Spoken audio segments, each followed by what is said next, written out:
Remember, everything you're about to learn is real! All the wonders that a single class can find. WTF, What the Fuck 101, ours is an uncensored platform, comes from some of this territory that we've been playing around with lately, which is the truth made more fun. I loved the Magic School Bus books when I was a kid. It just seemed like a natural melding of things of like, yeah, we should learn about this stuff, and it's funny if it's like a mix of this horrifying gross shit and the calm innocence of like children's TV. This is the primo shit. Where are we? Or should we say, when are we? No, you shouldn't. Who talks like that? Instead of a well-funded classroom, it's kind of a shitty public high school where everything's falling apart. We're in detention instead of in a normal class, and our teacher delights in sharing the worst of history and science with their students. The world is a crazy place, and being able to learn that and share that with people is fun. I think the show is for people who are a little subversive and like knowing the truth about things, even if the truth is bad and evil. Learning stuff is kind of fucked up. Sometimes the truth is very scary or disgusting, vile, just shocking.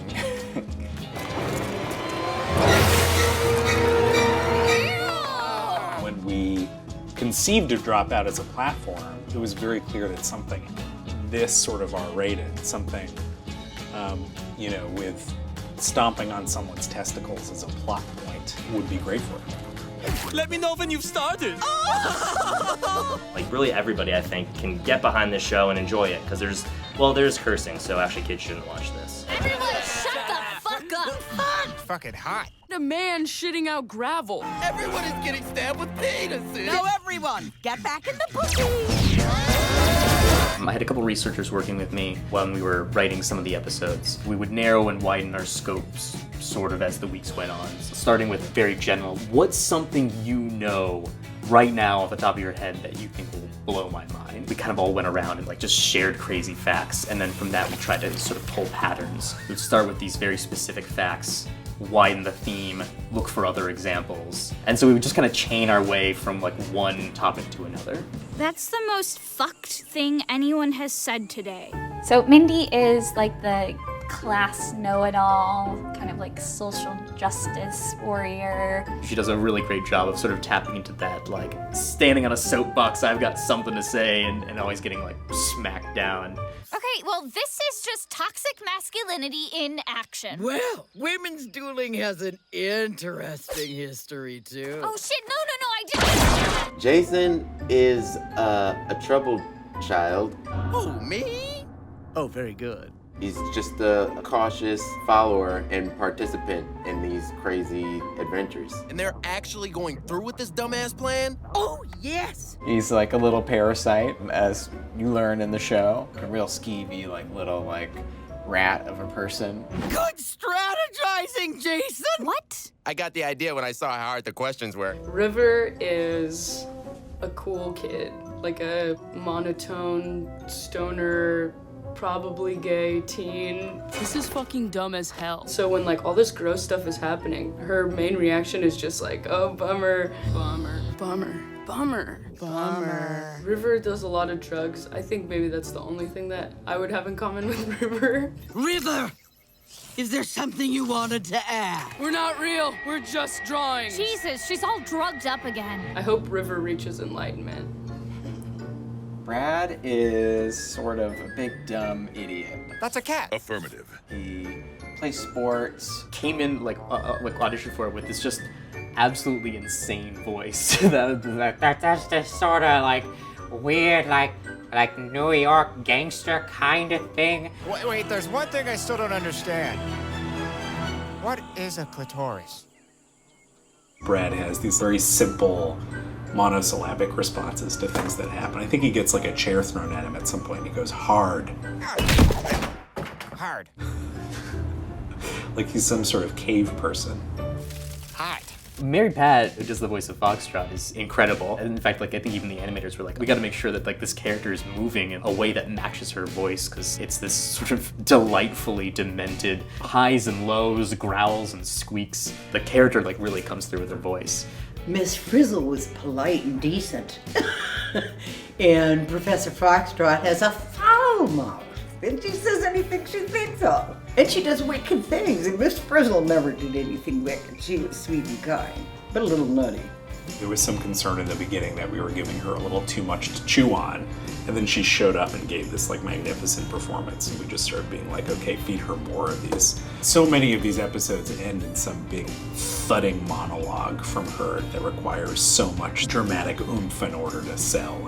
And she does it every time. Pretty much every miserable thing in this shitty fucking universe is fucked and has been fucked since time began. And now you get to spend every detention learning what the fuck all this fuck is. We all know each other, we're all friends with each other, so it led for like a fun room when we're all doing a group recording together, and you can hear everyone like a lot of screaming, a lot of grunts and gross outs. You know, it's all our friends together going at the same time.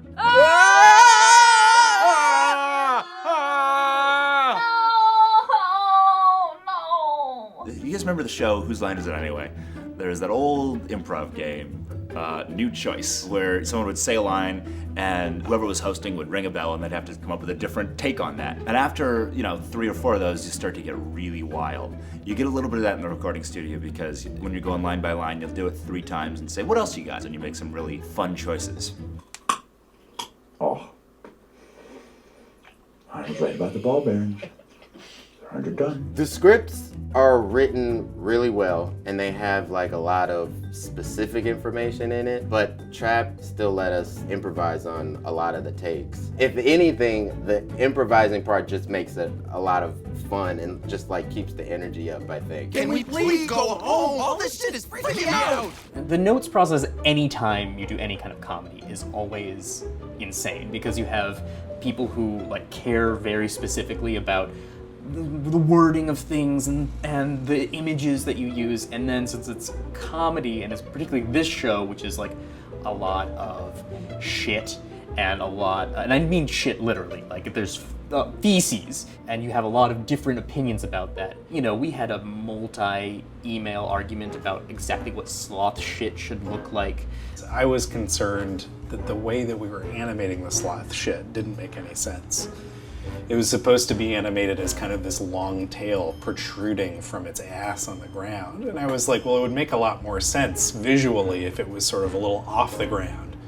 And the shit was coming out of it vertically and kind of like snaking or pooling on the ground. And then Trap pointed out the reality is that the sloths are on the ground and this piece of shit snakes out of their ass like a long tail. The truth is stranger than fiction. How the breasts for a pair of topless duelists should look. And especially when it's animated, you really have to decide how everything looks. It's not like you're just casting someone. It's like, hey, you look how you look. It's like, well, we can change literally anything. So yeah, you get some very strange notes. In the ocean